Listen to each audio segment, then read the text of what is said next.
nə edirik? Qab qırıldı.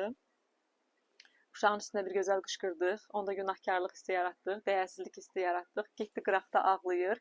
Qabı biz yığışdırıb atırıq. Uşaq sadəcə buradan nə öyrəndi? Pis hiss etməyi, günahkar hiss etməyi, danlanılmağı və qınanılmağı və bundan sonra daha ehtiyatlı olmağı bəlkə. Amma bu ehtiyat şuurlu bir ehtiyat deyil, qorxudan irəli gələn bir ehtiyatdır. Lakin o görmədi, bunu necə aradan qaldırmaq lazımdır, bunu necə düzəltmək lazımdır. Bəlkə də o anda uşaqda belədir də. Ana uşağı danlayanda uşaq deyir ki, məni sevmirlər. İlk ağlına gələn uşaqda bu olur. Deyəsən məni sevmirlər. Çünki uşaq öz içində daim qorxu içində olur. Dəyərsiz hiss etməyə çox hazırdır onun fitrəti. Anında ilk ağlına gələn məni sevmirlər, məni danladı və s. Amma orada qabın qırılmağı, onun önəmini o görmədi. Onun yığışdırılıb atılması mərhələsində görmədi. Bunların hamısını ana elədi. Və gələcəkdə də bir səhv eləyəndə, bir xəta baş verəndə